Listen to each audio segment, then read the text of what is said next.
এখন দেখুন এই মাছটাকে, চিংড়ি মাছটা রান্না করব। বিকালে প্রিপারেশনটা দেখবেন। আর এই দিকে পেঁয়াজটা ভাজছি, তেল বেশি দিলাম না, কারণ মাংসে তেল আছে। পেঁয়াজটা আদা বাটা করে নিয়েছি। এখন এই আমার মাংস, খাসির মাংস, মটন, সেটাকে ম্যারিনেট করে রেখেছি। তো ম্যারিনেটটা কী দিয়ে করেছি আপনাদের আমি বলে দিচ্ছি। ম্যারিনেটটা করেছি আপনার পেঁয়াজ বাটা, গোলমরিচ, আদা, রসুন, কাঁচা লঙ্কা পেস্ট, আর হলো জিরা আর ধনের পেস্ট, এই তো, আর টমেটো আমার লাগেই, সেই টমেটোটাও দিলাম। দিয়ে 1 ঘন্টাখানি হয়েছে আমি পেস্ট করে রেখেছি। এখন আমার কিন্তু দুপুরে ভাত খাওয়া হয়নি, কারণ এতগুলো রান্না করে ভাত খাওয়া হয়নি। তো সেই এখন এই মাংসটা আমি আর কিছু দিলাম না আমি। আর দেখুন এই এলো, এই কটা আমি গোটা গরম মশলা এটার মধ্যে দিয়ে দিলাম, টোটালটা দিয়ে দিলাম। দিয়ে একটু নাড়াচাড়া করব একটুখানি।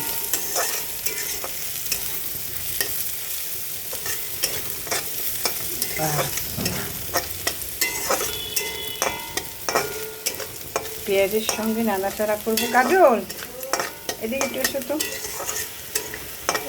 দেখুন এখন এই কাজল চান করতে গেছিলো, কাজল চলে এসছে। এখন আমার মাংসটা দিয়ে দেবে। এই মাংসটা দিয়ে দাও এর মধ্যে।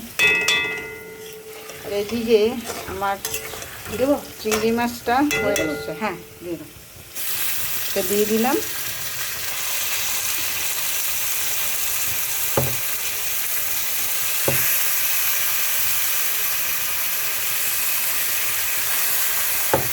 খাসির মাংসের যা দাম বেড়েছে, কি মানুষ আর খেতে পারবে না, এতটাই দাম বেড়েছে খাসির কিছু। তো এটা এখন কষাতে হবে।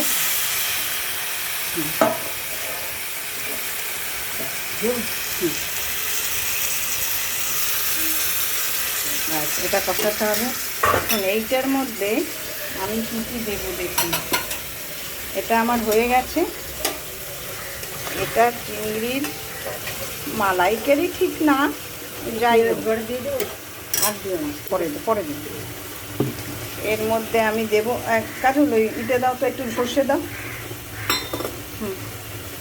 ও চামচ দিও। ও আটা আছে, চামচ আছে, দাও দাও দাও। হ্যাঁ দাও, অল্প দাও। একটু সর্ষে দিয়ে দিলাম। দেখুন আমার রান্না খুব সংক্ষিপ্ত, কিন্তু আর একটু সর্ষে দাও। একটু সর্ষে দিলাম অল্প। পোস্ত বাটা, ওই যে পোস্ত বাটাটা, ওই যে বাটিতে পোস্ত বাটা, হ্যাঁ একটু পোস্ত বাটা দিলাম। দেখুন খুব একটা বেশি না, না না, আমার রান্নাটা দেখুন তাহলে বুঝতে পারবেন। দাও টমেটো দাও,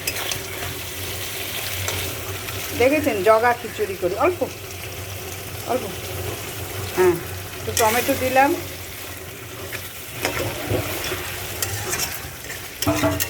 একদম জগা খিচুড়ি না, আমি এরকমই করি, সবসময় এরকমই রান্না করি।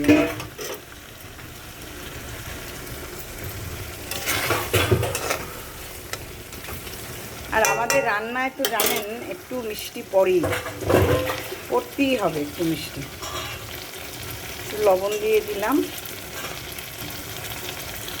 জালটা কমিয়ে দিলাম, একটু মিষ্টি দিয়ে দিলাম।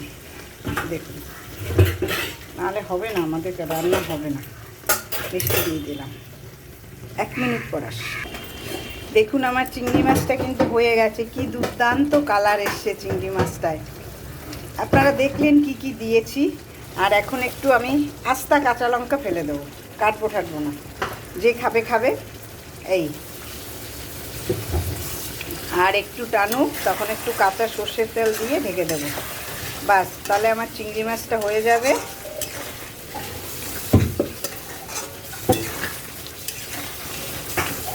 দেখুন কি সুন্দর কালার এসছে, কি ভালো লাগছে। সত্যি নিজের রান্না যদি নিজে ভালো লাগে তাহলে কিন্তু আপনার ভালোবেসে রান্না করতে হবে। রান্না একটা আর্ট, ভালোবেসে না করলে হবে না। আর আমার রান্নায় কিন্তু টমেটো আর ধনেপাতা মাস্ট। আমি হয়ে গেছে, সব কিছু ঠিক আছে। এই ধনেপাতা দিয়ে দিলাম, কাচের বাটিতে দাও। দেখুন ধনেপাতা দিয়ে দিলাম, দিয়ে একটু নাড়িয়ে দেবো।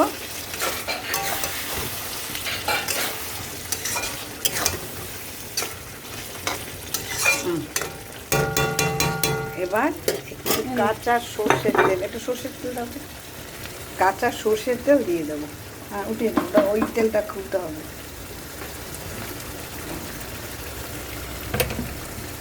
ঢাকনাটা রাখতে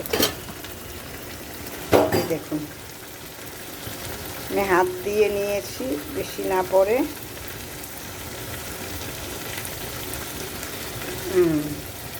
বাস দিয়ে দিলাম। এবার আমি এটা জালটা বন্ধ করে একটু সময় ঢেকে দিলাম। দেখুন জালটা বন্ধ করে দিলাম। দাঁড়াও দাঁড়াও দাঁড়াও। আর এই দিকে আমার মাংসটা হচ্ছে, এখন অনেকক্ষণ সময় কষাতে হবে। ফাইনালি আপনাদের রাত্রে দেখাবো। আজকের এখানেই যা যা দিলাম আপনারা তো দেখলেন, বললামও আমি। সেইভাবেই রান্না করলে আমি এটা কষিয়ে তারপর সিটি দেবো, নাহলে খাসির মাংস সিদ্ধ হয় না।